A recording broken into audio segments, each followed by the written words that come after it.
समांतर है सीडी रेखा, ये दोनों समांतर रेखा हैं। सीडी समांतर ईएफ, सीडी और ईएफ ये भी समांतर रेखा हैं। y अनुपात z बराबर 3:7। देखिए यहाँ पर ये जो y वाला दिया है y कोण, और जो ये आपका z कोण दिया है ये वाला, ये z, ये 3:7 है। यदि y और z का अनुपात क्या है? 3:7। हमें x का मान ज्ञात करना है। x का मान ज्ञात करो, यानी ये x कितने डिग्री का कोण है। अब देखो ना, तो यहाँ पर कोई कोण दिया हुआ है, सिर्फ उनका अनुपात दिया हुआ है। y अनुपात z कितना अनुपात है? 3:7। मैंने आपको पहले ही बताया गया है कि जब सवाल में अनुपात दिया हुआ हो कोण में, तो उस अनुपात को हम k से गुणा कर लेते हैं। यदि k मानना है अपन को, तो हम माना कि, देखिए माना कि y बराबर कितना हो जाएगा? 3k, y बराबर 3k और z बराबर हो जाएगा 7k। ऐसे मानना है अपन को जब भी सवाल में अनुपात दिया हुआ हो तो। अब देखिए हमें ज्ञात करना है x का मान। x का मान, तो x का मान हम तभी ज्ञात करेंगे जब y का मान आ जाएगा, ठीक है, और z का भी मान आ जाए, तो x का मान हम आराम से ज्ञात कर सकते हैं, ठीक है। तो यहाँ पर देखिए ये रेखा जा रही है, ये प्रतिच्छेदी रेखा है, ये वाली देखो। तो जो प्रतिच्छेदी रेखाओं से जो कोण बनते हैं ना, वो शीर्षाभिमुख कोण बनते हैं। तो जैसे यहाँ पर कोई कोण नहीं दिया, तो मैं इसका कोण 1 मान लेता हूँ। तो यहाँ पर क्या हो गया कि y कोण और कोण 1 ये दोनों बराबर होंगे। तो मैं लिख दूंगा कि कोण y बराबर कोण 1। क्यों? ये है शीर्षाभिमुख कोण, शीर्षाभिमुख कोण, ठीक है। पहला तो ये हमने लिख दिया कि y और 1 शीर्षाभिमुख कोण है।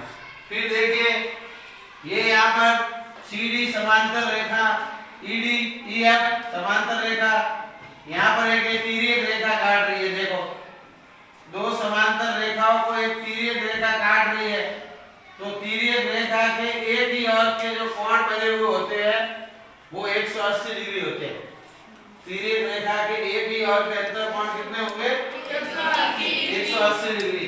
तो मैं लिखूंगा कि CD समांतर रेखा है EF पर। तो यहाँ पर जो ये एक ही ओर के अंतर कोण है, कोण 1 और कोण z, तो मैं लिख दूंगा कोण 1 प्लस कोण z बराबर 180। कारण क्या लिखूंगा? तिर्यक रेखा के एक ही ओर के अंतः कोण, एक ही ओर के अंतः कोण। अब देखिए यहाँ पर इसमें देखो कोण 1 किसके बराबर है? कोण 1 किसके बराबर है? y के बराबर। तो मैं कोण 1 के स्थान पर कोण y लिख सकता हूँ। तो यहाँ पर लिख दूंगा मैं कोण y प्लस कोण z बराबर 180। तो देखो यहाँ पर y कोण कितने अनुपात में है? 3 के। z कितने अनुपात में है? 7 के बराबर 180। अब देखो 3 के और 7 के कितना हो गया? 10 के बराबर 180। तो k बराबर हो जाएगा 180 बटे 10। तो k हो गया 18 डिग्री। तो देखो y का कोण आ गया, y कितना आ गया? 3 × 18, ये 54 डिग्री हो गया। और z कितना आ गया? 3 × 7 × 18, 8 7 56, 6 5, ये 126। यानी कोण y का आ गया 54 डिग्री, z आ गया 126 डिग्री। हमें क्या ज्ञात करना है? x ज्ञात करना है। तो देखो ये x है, ये कितना होगा? हमारे पास y आ गया, y कितना आया? 54 डिग्री। तो देखो यहाँ पर भी ये समांतर रेखा AB और CD सीधी समांतर रेखा है, यहाँ पर एक तिर्यक रेखा काट रही है, तो तिर्यक रेखा के एक ही वर्ग के जो अंतर कोण होंगे उनका योग कितना आएगा 180। तो हम लिखेंगे कि ए बी समांतर है CD के, तो कोण x प्लस कोण y इन दोनों का योग होगा 180। कारण क्या लिखेंगे, तिर्यक रेखा के एक ही और के अंतः कोण। ठीक है, तो देखो यहाँ पर कोण x ज्ञात करना है, कोण y अपने पास आ गया, कितने डिग्री आया 54 डिग्री आ गया, बराबर 180 है।